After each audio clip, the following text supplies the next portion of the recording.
Welcome to Better Than Ever. We're your hosts, Sophie and Bethany, and if you want to know what this podcast is about, stay tuned.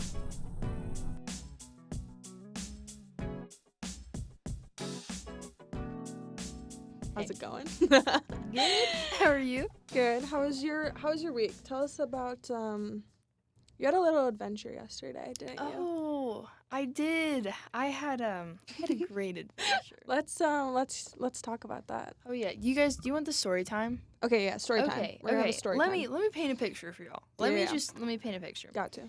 So, obviously, as we've covered in both of the previous episodes, I've had so many concussions. It's a thing. It's literally my biggest personality trait, unfortunately. Yep.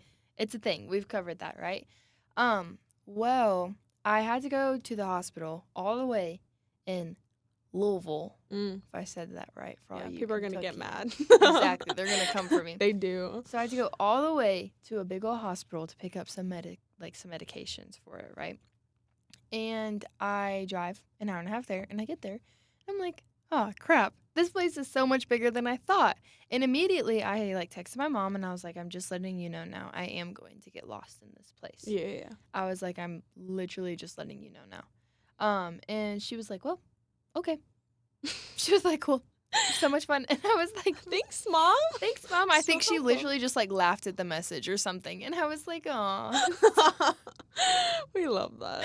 I literally love her so much. But I was like, she's just so used to me. I was like, whatever. She's not entertained. Whoops. And so then I also recorded a little video and I sent it to our friend Perry. And I was like, dude, Perry, you should have came with me. I'm about to get lost. But I was like, you know what? It's okay. I'm going to thug it out. I'm going to figure out where I'm supposed to go. It'll be okay. Because this place was called Norton's or something, right? And there was probably 17 different wings. It's crazy. In this stinking hospital, right? There was one, there was a fetal institute. I understand, yes, wild. pregnant women do exist. But why do fetal people, the babies, need their own institute? Why not just be for maternal mothers institute or something? Hello? I don't know. It just Maternal mother. I was like, what? Why did you have to specify fetal institute? Why not be just put it all in the same place? Literally. So I don't know. I don't even know. But anyways, back to the topic. Yes. And so then I get there and I get out of my car and I was like, well, here we go, into the deep end. And I find this elevator. And over the next 17 minutes, I'm probably in this stinking elevator about 8 times. Up and down and up and down and up and down. 6 different floors. It was actually crazy. I was like, what in the world? So first I was like, oh, I'll just work my way up. So I went down to ground 1. But then I saw this sign. And I was like, oh, it tells me to go up to floor 3 or something. And I was like, okay. I was just on floor 3, so let me go up there. So I go up to floor 3. Then I find an iPad, and the iPad tells me iPad kid. it's a directory iPad thing, whatever, on the wall. And it tells me to go to floor 607 because I searched up the neurology section. I get up there to suite 607, and it says, oh wait, what did it say? Dang it, I just blanked. Concussion. It said surgical unit or something like that. Okay, I don't even know. That's not the exact thing that it said, but it said something about surgery. And I was like, bro, I do not want surgery. This is not the place for me. Please. Well, let me go somewhere else. And so then I go back all the way. So then I go back to the iPad, right? Because there's another iPad right there. And I was like, oh, this is nice. I mean, she's finding the iPads. I mean, she needed a hit. She was fiending for some games at this point. I mean, I drove for an hour and a half, bro. That was a Might as long well. time without my screen time, okay? Yes, because we're not on our phones while we drive.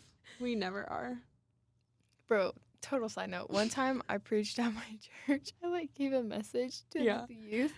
And during the message, I made a comment about how oh, we break the law all the time. We're not supposed to be texting and driving, but we do anyways. And I forgot that my dad was there. And I was like, oh crap. I was like, I take it back. On stage with the microphone in my hand. I was like, wait, guys, I'm so sorry. And everyone lost it. Anyways, that's a total side note. Anyways. We'll clip that and add it to that. Back to the topic at hand. I was lost for a total of 17 minutes on 6 different floors. And the suite that I needed to go to was on floor 1. If I literally would have turned one corner, I would have seen it. So It's a sad day. yeah. So then I get there, I get my little bag of medicine, and I'm walking back to my car, and I get to the elevator. I'm like, oh crap, I forgot what floor I parked my car on. And so then that was an adventure. But I literally just guessed, and I like found it first And she try. found it. I know. And So that was the divine hand of God. Real. He Yeah. was helping her through that. 17 Mhm. minutes of madness, bro. It was It did terrifying. make for some good content, though, on the It group chat. did. Yes. Yep. I made a little video and I sent it to the group chat, and I was like, ta-da! I was on my run at the moment. I had, like, finished a mile, already FaceTimed my mom the entire mile, and then I saw that go through, and I was like, yes, this is going to make my run be so much better. So I hit play, held my phone like this, and watched Bethany, and then I went back and watched it on 2 times speed just because it was hilarious, and I wanted more. I had to finish my mile. It was so funny.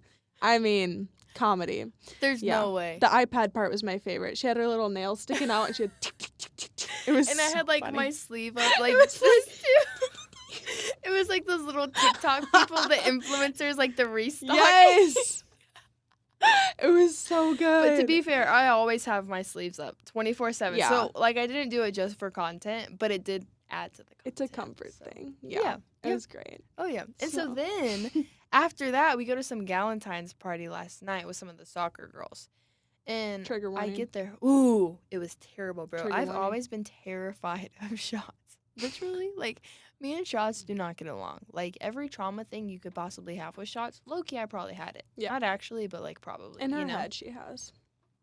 I mean, basically. And so me and shots, we just don't like each other. But one of the medicines that the doctor gave me was a shot that had to be like put Remember into what my he leg. asked you, Bethany? He goes, Oh, "Can you yeah. give yourself a shot?" And she goes, "Yeah." Yeah. Uh-huh. So Bethany can't actually.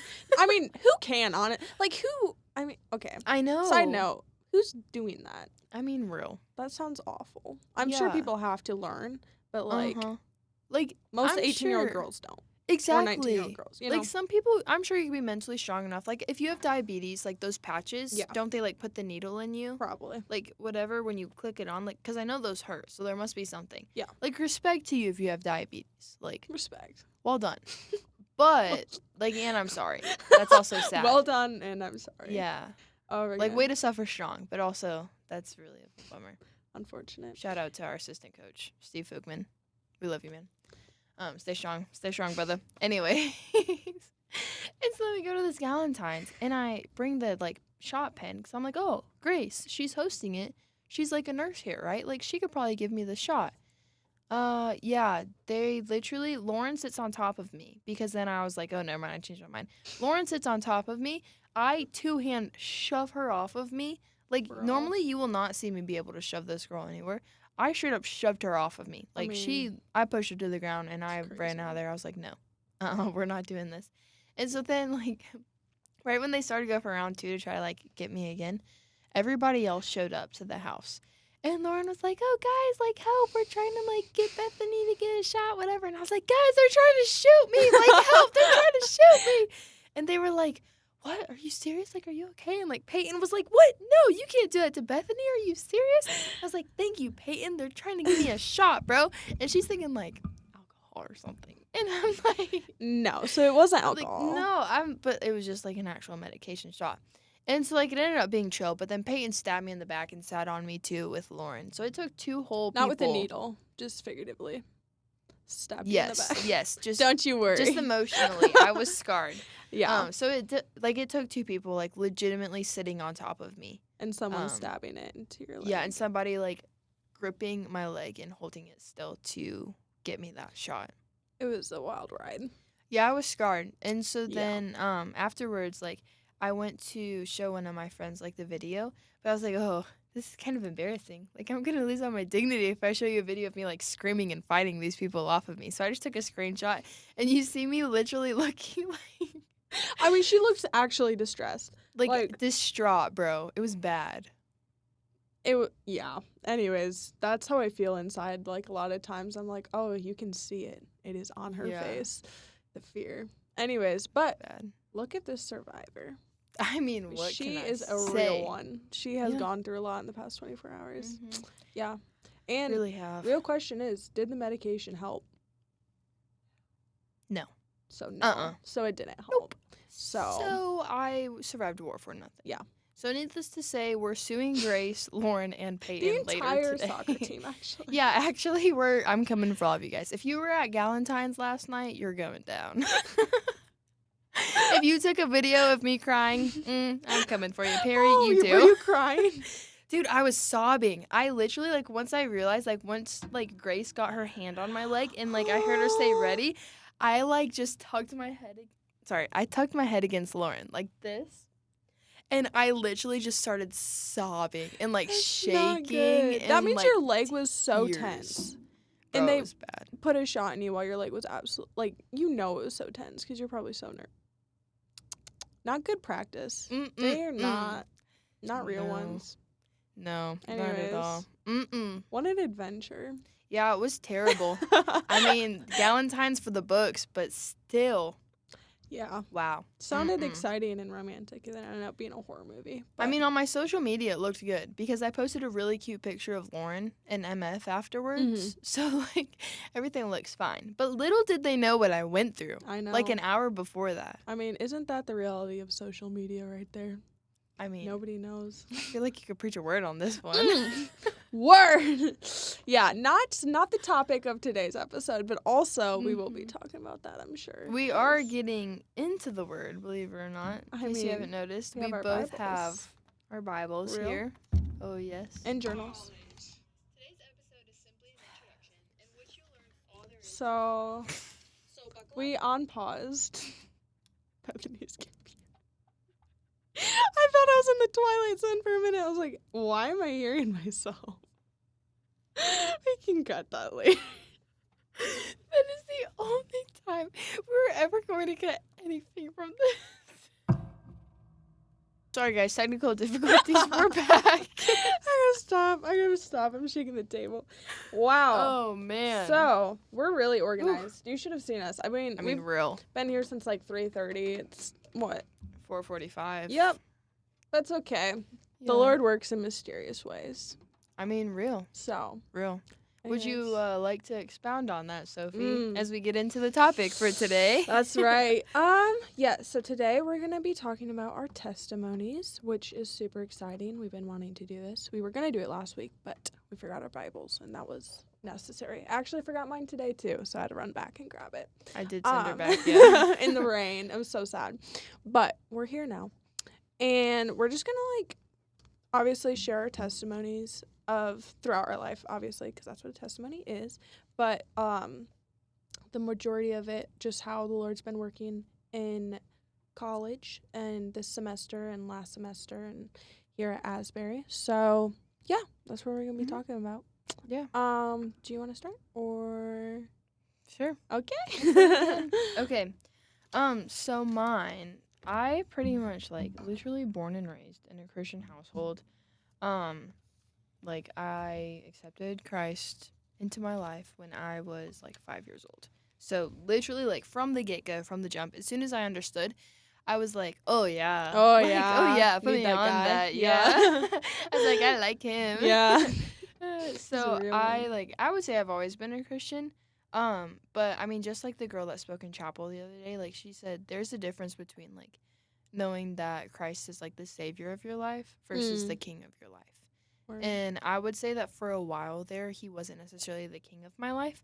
I think simply just because like as I was younger, I didn't really understand what that looked like. Yeah. And so then like around the age of 12, I skipped a little bit. I got baptized at age 7. Important. There we go. Baptism. That's right. Yes. Mm-hmm. Yep. And getting baptized is just like a public declaration of your faith. Yeah. Just showing people that like you really truly mean what you say Mhm. and you are actively walking in that way. Word. And so around like the age of 12, like that Christmas, there was like the Christmas Eve service at Passion City Church. I rededicated my life to Christ. Mhm. So like some people like down south, they have this thing where they're like reassurance and they're like, oh, I got saved again. Mm. Nah, Theology. Yeah. I would not say I'm an expert enough to comment on that, but it's always just it's always been something I'm a little bit Yeah. confused about. Yeah. But like at that service, I really was like, crap, I haven't been living for God. Like, yes, I've been living in a godly fashion, Mm-hmm. but is it really for Christ if it's not because of Christ? And so Word.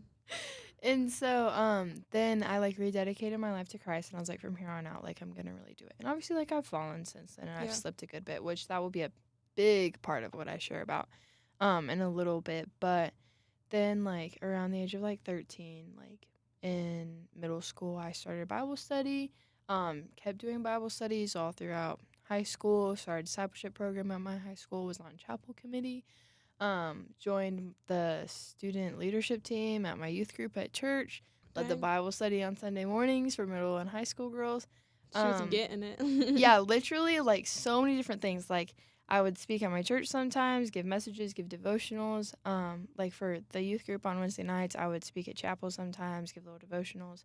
So, literally, just, like, there were so many outlets and so many different opportunities that I had to share my faith and to walk in my faith.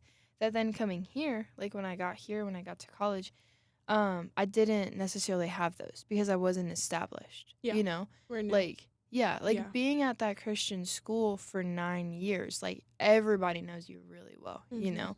Especially when you're one of the most vocal about your faith. Mhm. Then you get here and, like, everybody is Yeah. vocal about their faith, at least they say so, you know? Mhm. And so then I, like, started asking around a couple different, like, places, and I was like, hey, like, how can I get involved? Mhm. Like, how can I, like, serve, all this stuff? And, like, it just felt like over and over I was told, like, oh, sorry, no, because of this, no, because of that. You're a Like, freshman. you're a freshman. Blah, blah, blah. And I just was like, ooh, Timothy has a great verse about That's that right. one.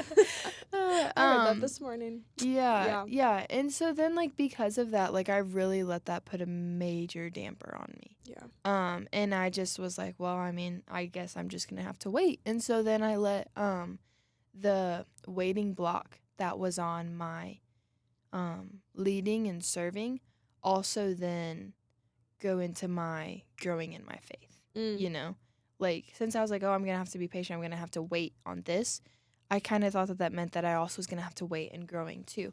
Which is not at all how it should be, you know? Like, for the longest time since, like, as I was growing as a Christian, like, serving and leading went at the same time as my personal growth. I thought that they went hand in hand, but they really don't, you know? You can have one without the other. But you can't really serve without growing in your faith. So I guess you can't really have one without the other. I don't know. Maybe I take that back. Yeah, it's kind of like faith and works. Growing in your faith. Yes, it's working like out your where James salvation. talks about it. Yeah. Yeah. It's like you need both of them, and like they're kind of codependent on each other. But you can't really have one without the other. So, then because of that, like, it got to the point where, like, I had the desire to still be a Christian. Like, I still knew that I was. I still knew that I was saved. And, like, I'm literally talking about me, like, 2 months ago. Yeah. Like, Last this semester. is so recent. Like, this was all last semester. So, like, right now we're in what? We're in February of 2025. This was me, like, September to probably early January of 2025. September 24 to January of 25. So, like, it's been, like, this is still very recent stuff that I've been learning. But, like, I had the desire, but, like, inside of me, like, I felt empty, you know? Like, everyone was like, oh, like, you're such a good Christian. Like, this isn't this. Like, I was still told all the things. I was still told, like, oh, you're so kind. You're so nice. I was like, yeah, because that's the way that I was raised, you know? Like, I know how to act like a Christian. I know what to do. But it was almost like I lost sight of my father. And I was doing it simply just for my own salvation, kind of slipping into a works-based thing, you know? Yeah. Yeah, what you said, I know how to act, or I know how to look like a Christian. I know how to act like a Christian. Yeah. Yeah, which is not the same as living. Oh, yeah. And it's not like, in your faith. I mean, I didn't want it with ill intent at all, you know? course. Like, I didn't want it to be like, oh, I'm just, like, trying to pretend, I'm trying to hide. But earlier, like, today in our ministry and missions class, we read in Acts 2, and there was a verse that literally sums it up perfectly. It was Acts 2, verse 43. It says, or I'll read 42 and then 43. And it's talking about the early church and how they were flourishing. And it says, and they were continually devoting themselves to the apostles' teachings and to the fellowship and to the breaking of bread and to prayer. And everyone kept feeling a sense of awe, and many wonders and signs were taking place through the apostles. And while, like, yes, I was continually devoting myself to the Bible, I kept reading my Bible, I kept going to chapel, I kept saying all the things, and I continued to, like, fellowship, you know, like I kept like living on other Christians and like Yeah. sharing Christ with everybody. Yeah. But then like the prayer piece, I had let myself slip. I stopped talking to God as much. I stopped worshiping. But then like the big thing was verse 43, where it says everyone kept feeling a sense of awe. I totally lost my sense of awe of God, you know? Like all of a sudden I was just like, oh yeah, like that's just God, you know? Like that's just my homie upstairs. It's just the big guy up there. And instead it wasn't like, oh, this is my father. This is the man who created, like, man, quote unquote. Right. Like, this is the one who created the universe. Like, yeah. he literally designed me as intricately and as purposefully as he's designed the galaxies that we still have yet to fully explore and understand. You know? Like, the ocean floor that we have no clue what's down there. Like, we don't know what it looks like. Like, we know barely any bit about it. He still was super purposeful in making all of that. And he still then was like, oh, the world's going to need a Bethany. You know? I still want Bethany specifically as she is to add to my kingdom. I still want all of her talents, all of her gifts. Everything that she can do. She's only doing it because, like, I can only do it because God gave it to me, but he still chose to give it to me. You know? And so I totally lost my sense of awe of God. And it's just so beautiful. Like, recently, like, having that restored, you know? And I'm like, it's almost like, I use an analogy that my brother used. Yeah, he used about his friend maybe like a couple months ago when we were talking. And he was talking about his friend and how he was like, it's almost like my friend woke up, you know? It's almost like he was asleep for a while. He knew everything. And like he was still alive, like you're hibernating, right? Yeah. But then he woke up and he realized the purposeful plan that he has, that God's put over his life, you know, the call on his life. Yeah. And honestly, like that's kind of what it felt like. Like, it feels like, you know how everyone's like, oh, like, last semester was such a fever dream. Yeah, but like it's like, it is. actually feels like I was just sleeping the whole time. And, like, I'm finally, like, I can see the vibrancy of life again. You know? Like, I'm finally able to walk in the abundant life that God has for me. So. Wow, that's powerful. Know. I know. It's that's literally good. so beautiful, bro. But, yeah, so it all came about because I, like, this one person who I'm really close to, he ended up, like, there was something that happened that I needed to tell him, you know? Yeah. And I really didn't want to, and I was like, oh, I don't want to do this, like, this is gonna suck, like, no, I don't want to. But also I was like, bro, like, come on, like, get your act together, like, you know you have to. Yeah. And so it was in that moment, like, in the moment where I was, like, choosing to, like, admit my wrong and also, like, be vulnerable with him, he then took that moment to call me up and to call me out, you know? He was like, Bethany, I know you're better than this. He was like, almost like a what is wrong with you moment, you know? He was like, what are you doing? Yeah. He was like, this is not the you that I met, like, this past summer, you know? He's Your friend like, said that. Yeah. Yeah. He, because, like, we met this past summer. He was like, this is not the you that I met this past summer. He's like, you're just okay with being adequate. You're just okay with, like, which this isn't exactly what he said, but it was the idea, you know? It was just the whole, like, I was okay plateauing. I was growing, but then I was like, oh, no. Oop. Oh, well. And you're just, you like, know? chilling here. Yeah, and I was just letting myself be down there. And he Yeah. was like, that's not okay. That's not who you are at all.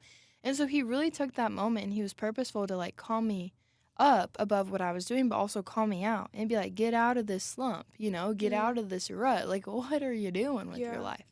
And so it was so, like, one, humbling in the moment and very, like, I mean, obviously I cried, you know, like, obviously I'm just a girl. Of course I cried. Of course. It was hard. It was so hard. Oh, yeah. But, like, I'm so thankful for that conversation.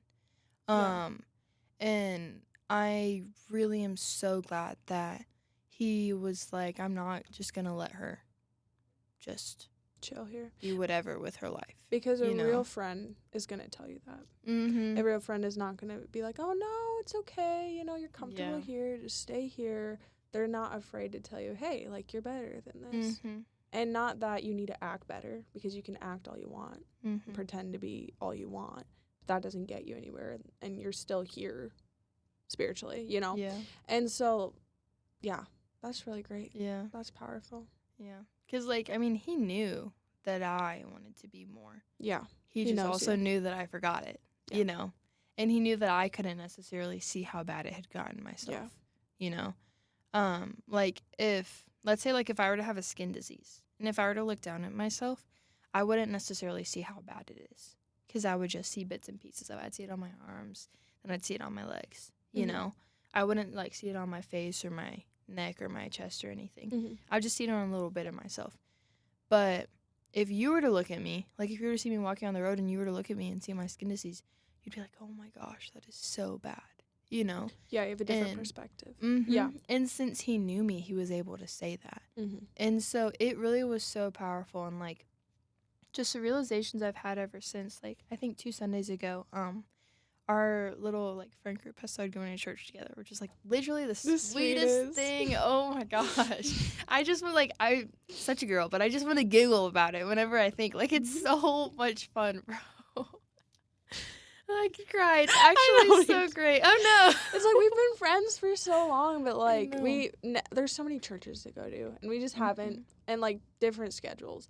But it's been, what, 3 Sundays? 2 Sundays? Almost 3. Yeah. Yeah. But we got pretty much the whole gang together. Yeah.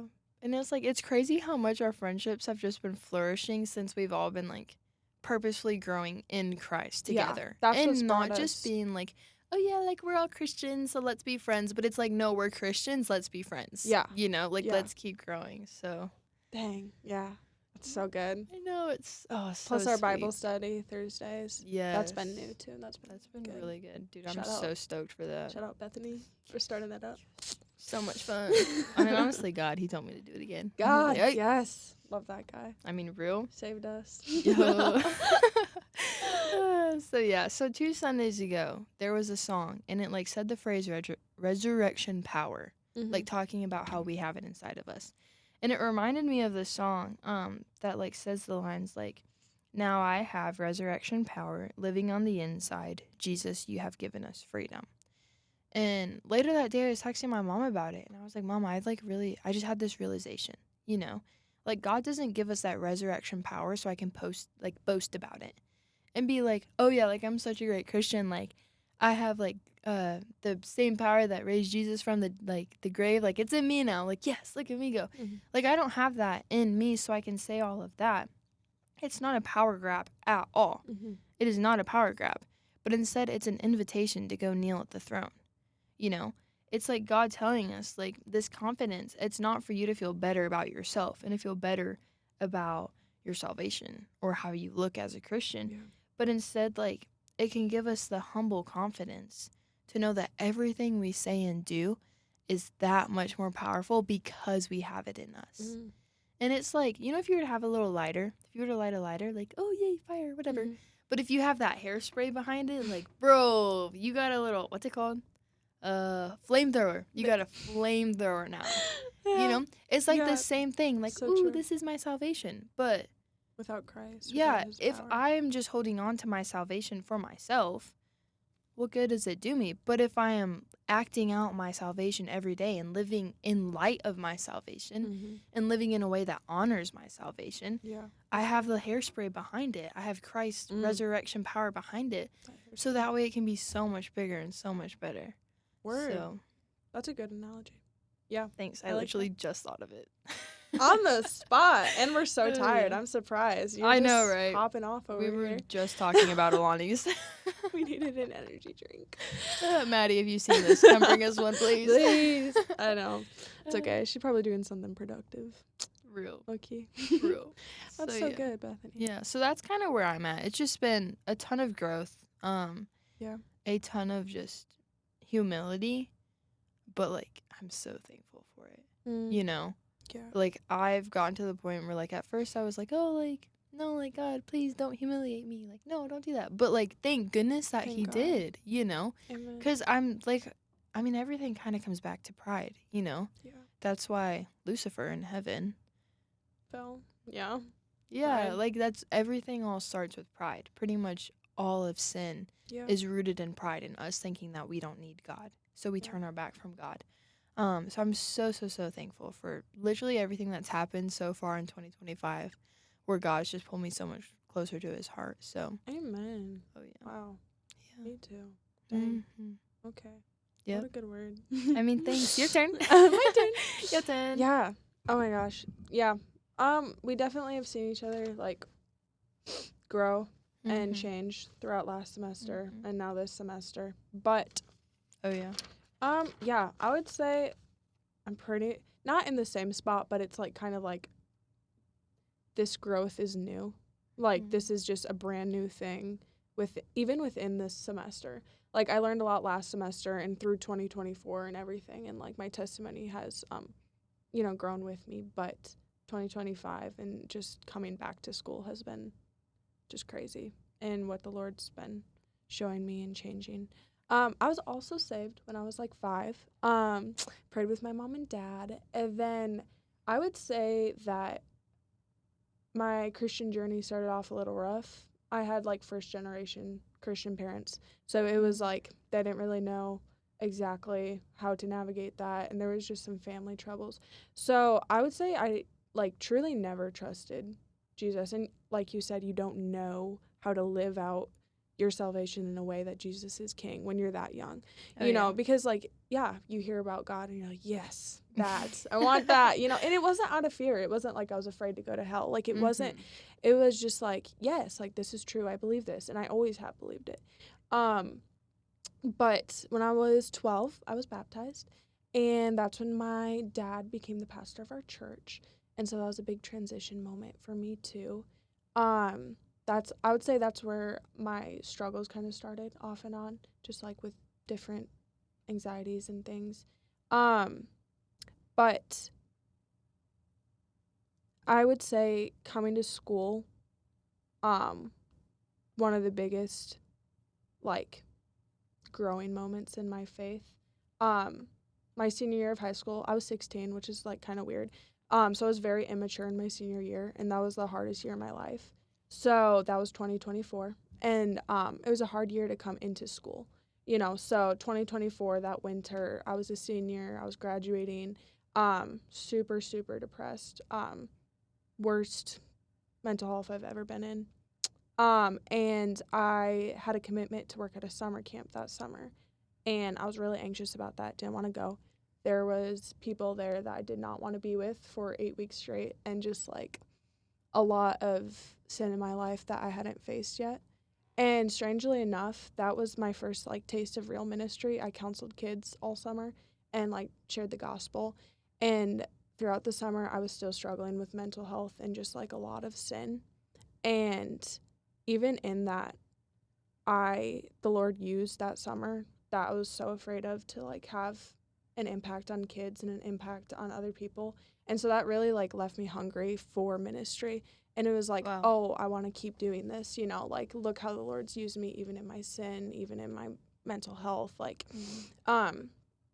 and so he just really worked this summer, and it was great. So I was so excited to go to school. I was like, oh my gosh, like it's Asbury. I visited in January, and like I had a taste of like freedom and like stepping out of home, and like I was so excited. It was like gonna help me and like all that. So excited for school. I love school. And so I got here in August, and it was just not what I expected, honestly. There was like so many challenges, like coming to live on your own without your parents. You're far away. You live in Georgia. I live in Iowa. Yeah. It was just really hard. I was like, oh, like I'm not gonna see my family for like 100 days. It was crazy. And yeah, I was just really hungry to do ministry and like feel that feeling again of that closeness with the Lord and his like forgiveness and like working through things and helping and like talking with campers and just having that really close ministry. And then coming here and seeking that out and being told that you can't do that because you're a freshman, It's like, oh, okay, that's okay. Like, and so I also kind of I became selfish in my faith. It wasn't like necessarily like stagnant. I just became very selfish, wanted to pour inward and become this perfect Christian so that I could be okay with myself finally. Like, it was just a very strange, weird, like, I needed to figure out my identity. I needed to be a perfect daughter so that I could be okay with myself, and so I could I'll just get it done. I'll just be quote unquote perfect. I'll have this all figured out. And then I'm going to go home for break and I'm going to like help my family and I'm going to like have this ministry and I'm going to help people again. And I'm going to be, just like I did last summer. And that is not how break went. Break was really hard. Break was,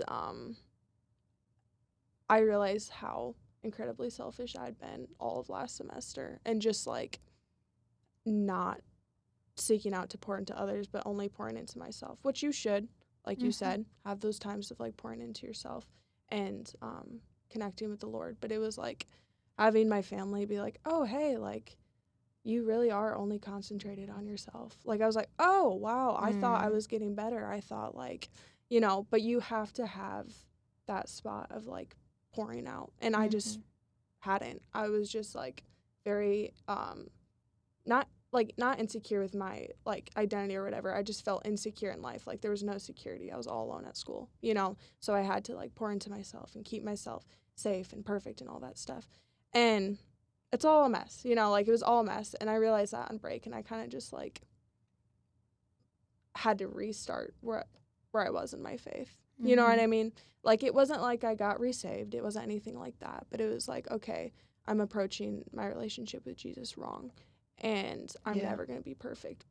That sounds stupid, but like truly thought that I could just get to a spot where no one could get to me. Like there would be no imperfections on the outside. And so I had to learn how to like navigate my relationship with the Lord with all the imperfections that I had and like being able to hear that from my family and being able to like grow in that and be vulnerable in that with my friends and like where I'm struggling. And so that was like something I learned over break. All that was crazy. Anyways, then we talked about this a little bit on the last episodes, but just like being grateful. And that's just a big thing that I'm learning right now. Making my grateful list and thankful list and not having a negative attitude towards life. And honestly, I'm like still in the middle of all that and still figuring out what God wants me to do right now, right here, because we're still freshmen. We're still not able to serve in these big ways where like, you feel your ministry giving back to you, or you feel you have an impact on people. It's kind of like, hey, how can I serve my friends today? Yeah. Or like, how can I reach out to my family in a way where I don't expect anything in return? And that was something that I really struggled with last semester. I was just kind of projecting a image instead of like being like open with my friends or like reaching out to them or with my family. So that was a lot, but I would say that the more that you're honest with where you're at, the easier it is to like have that growth. And like you said, I think going to church with all of you guys have just been so sweet because like you finally like you kind of have to be vulnerable at that point when you're just sitting in church with each other every single week or worshiping with each other every single week. And like that's what you're going to talk about during that time. That's what you're going to talk about on Sunday, on Thursday night. Like, how can I pray for you? Like, what are you struggling with? What do you want to learn? What is the question you always ask on Thursday? Yeah. That's a good one. What is something that God's been teaching you this week? And if you don't feel like he's teaching you anything, then what have you been learning? Yeah. Or no, what would you like him want to to teach learn? you? Yes, what would you like him to teach you? So it's kind of just like, I mean, because sometimes, like you get there and you're like, oh, like I feel like I didn't learn anything. And so then you're like, oh, crap, like everyone's going to look so much better than me if I don't say anything. It's like I have to think of something. But it's like, no, like it shouldn't be that way at all. So what do you want to learn? So, Yeah. That's really opened up our friend group a ton. I feel like even just having those conversations, like even just once a week, like I feel like really like the relationships, they just feel so much more open and honest with each other. Yeah. Which, I mean, even just seeing the growth in one another is insane. Because like that day when I had my moment where where my friend called me up and out, you were there with me that morning because you and me went to church together. And Sophie was there like right afterwards because like it was during service. I was like, oh crap, I have to say something. I was like, man, because that was when God was really pressing it on my heart. And so then, like, Sophie, she saw that, and she, afterwards, like, I started talking to her about it, and she was very purposeful in conversation with me to help me talk through it and help me figure it out.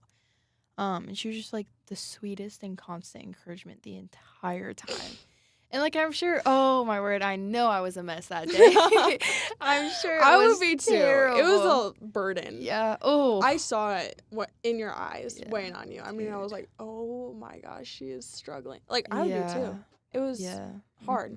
Mm-hmm. And it was brave. And it was like, you know, Mm-hmm. how many times has the Lord told me to do something and I've just shoved it down and not done it? Yeah, and just been like, oh Yeah. no, like I can't. Yeah. And so then like I ended up like having the conversation, like he called me up and out. And then like I literally like drove off for like 2 hours. I left. I texted you and you're like, I'm not on campus. I was like, no, I'm like 45 minutes away. I'll be back eventually.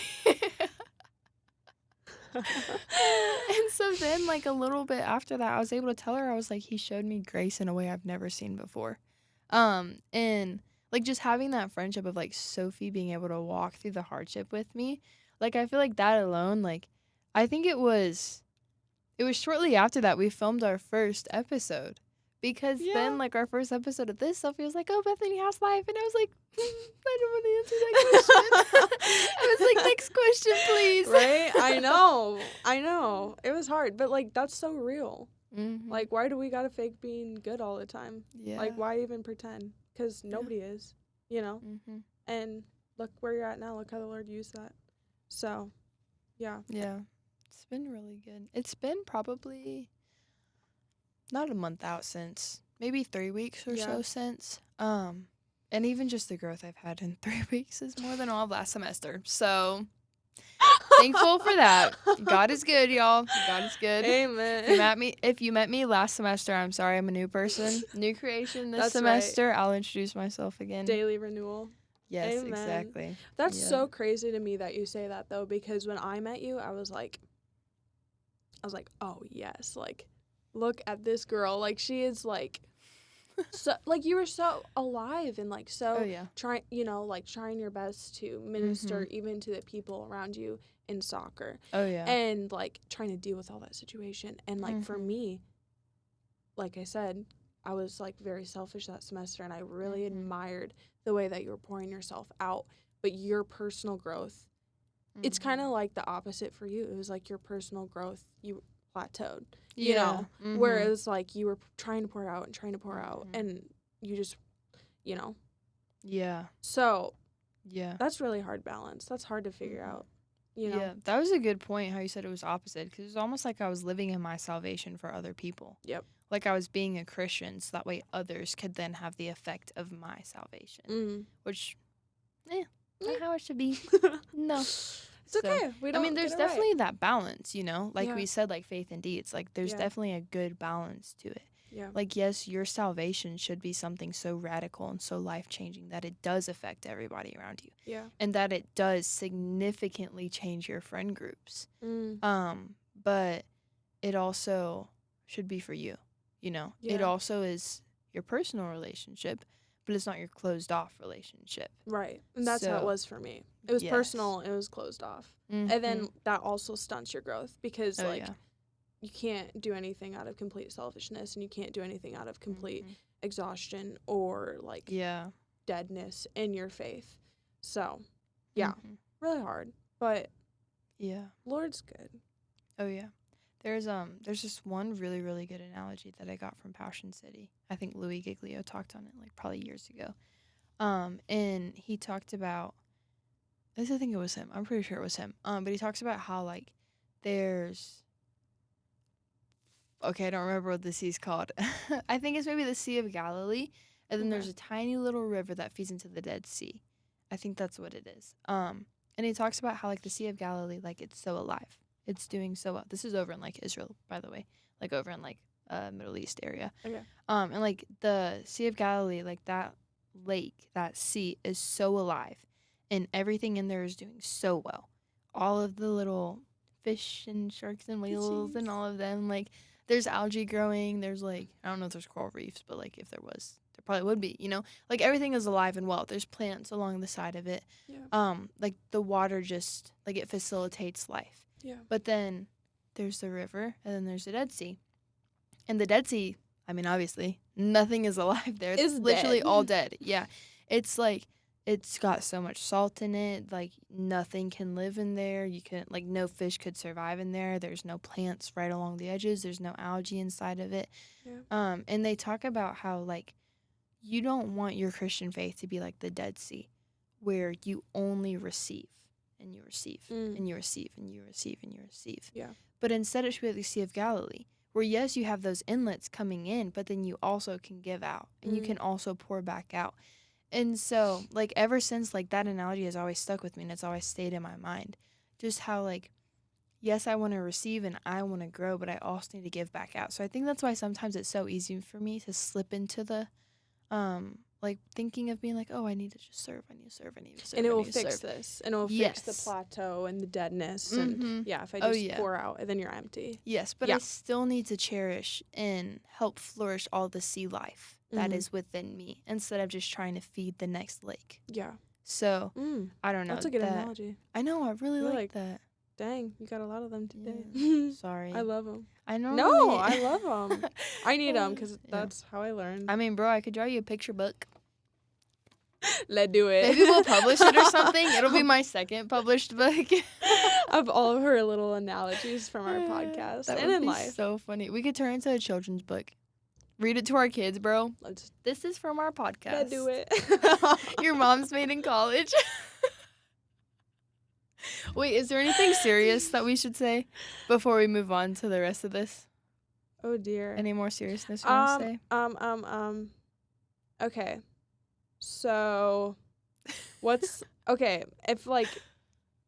what's one thing right now then that you are working on from these lessons that you've taught? Like, is it just like abiding in Christ? All right, my computer's so loud. Is it just like sitting in his presence? Yeah. Or is there, because obviously, like you said, like, it's not just all works based. Or is there something like the Lord's been telling you that we can leave people with? Oh, yeah. I feel like I need to, like, desperately look through my journal. Real, me too. Yeah. Let me see. Yeah, we both journal a ton. We literally will write everything in I here. have 1 page left. Gotta change my notes soon. I'm I so know. happy. I, like, just started a new one. Okay. Let me see. We're probably going to cut this part. That way you guys don't have to Just us. deal with us scouring our pages. Okay. I'll let you look and I'll go. Okay, go for it. So, I feel like this semester carried a lot of unnecessary burdens. So, burdens of, like, sin and burdens of just hating myself for, like, being so selfish and, like, messing up. And I always have had a perfectionist sort of legalistic mindset. Got really sick of that at, like, wow. during my senior year. And that's where I feel like I ended up, like, how many times can I say like? I mean, oh my gosh. I ended up falling into sin just because it was so opposite of what my ideal perfect Sophie was. So it was like, I'm going to rebel against this legalism because I hate it so much. It was kind of like the devil and the angel, or like both were bad. Legalism and complete rebellion, both are really bad. And so I feel like I came to college and I was trying to live in that middle of grace, you know, and I ended up just being super, super selfish in that. And then after going home for break, I really felt like very depressed at home, and I felt myself kind of leaning back into that rebellion of wanting, I just hated the legalism in my heart and I hated the perfectionism. So I felt like I was carrying both of those burdens of I was slipping into sin and I was also holding this perfectionist mindset in my mind for who I was supposed to be. And I never lived up to that, and then I had shame from the sin. So it was like both ends of the stick, awful, and I wasn't living in the middle of grace. So coming back to school, that's kind of what the Lord and I have been working through, and just living in that middle area. So I've been reading Matthew 11:28 through 30. Come to me, all you who are weary and burdened, and I will give you rest. Wow. Take my yoke upon you and learn from me, for I am humble and gentle at heart. And so that is what I've been like journaling on, and just, you know, I feel like you read something and you just kind of need to read it over and over again to like, get it in your brain and meditate on it and pray on it. And so that's what I've been learning and just like working on. And like obviously that's not, resting in the Lord isn't really a work. It's not really do. It's just learning from him. So yeah, that's what I've been learning. Wow, that's good. I mean, I would honestly say that I feel like it's already very evident, literally just from what you just said, because you said the Lord and I have been working on. And not just being like, this is what I'm working on or this is what God's doing, but instead being like in partnership, like God is doing this work through me and I am walking hand in hand with him, trying to have it finished. So that makes me happy. wow. So good. Dude, you just said it, bro. Like, well done. Thank you, Jesus. Yeah, that's good. Dang. Aww. What about So you, happy. Bethany? Anything? Okay, so I would say mine come from 2 different passages that like my thoughts have really been sitting heavy on. Psalms 51, specifically probably verse 10 and 17. Nope. 10, 16, and 17. Psalms 51:10 says, "Create in me a clean heart, O God, and renew a steadfast spirit within me. For thou dost not delight in sacrifice, or else I would give it. Thou art not pleased with burnt offering. The sacrifices of God are a broken spirit, a broken and contrite heart, O God, thou will not despise." And that is like so beautiful because one, it's saying like, okay, like I can do all this stuff, but like God don't want that if like if I don't actually mean it for him, you know? Like what he wants is a broken and contrite heart, which literally just means low, you know? And I feel like I finally have that I can give him. You were just talking about feeling humiliated, humble. Yeah, literally feeling broken before God. And it's like, that's where he's like, yes. Like, yes, like you're always my daughter.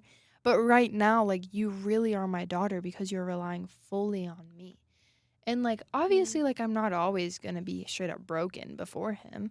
Like, I'm going to continue to flourish before him and inside of him.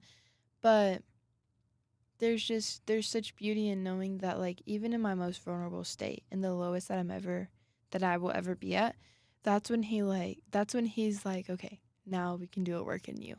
Now that you've given up and now that you've taken your hands off and you're no longer, like, grasping at the wheel or, like, trying to mold the clay yourself, now I can actually make you into the child that I wanted you to be. So that's, like, I love that passage, that's Psalms 51. Me too, and I've been there a lot. And then another one is the Transfiguration, which is in Matthew. Let's flip over there.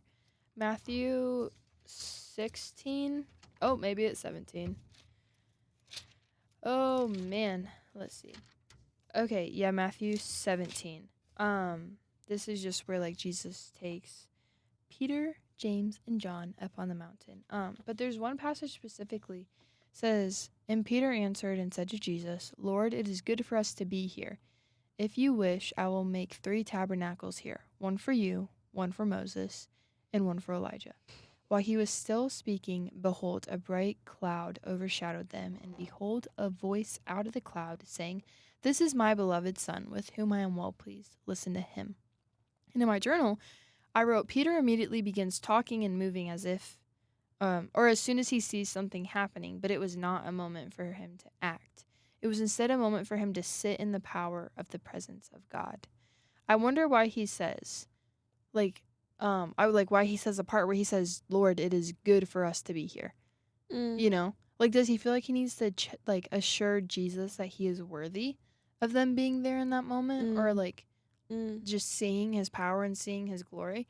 And so, like, that was something that I wrote in there, and I was like, that is just so crazy, because it's almost like Peter's like, Jesus, like, it's good for us to be here, and I'm gonna show you because I'm gonna do. I'm going to build. Yes. Yeah. I'm going to build 3 tabernacles. Watch what I'm going to do, instead of being like, Jesus, like, you're showing me your power right now. Like, let me take it in so that way I can see, I can know, you know? Like, this is a beautiful moment that you have allowed me to step into. Thank you so much for showing me this. Thank you so much for inviting me up on this mountain. Thank you for letting me walk all my days with you so far. Thank you for letting me, like, have grace and kindness through you, you know? But instead it was, oh, like, good.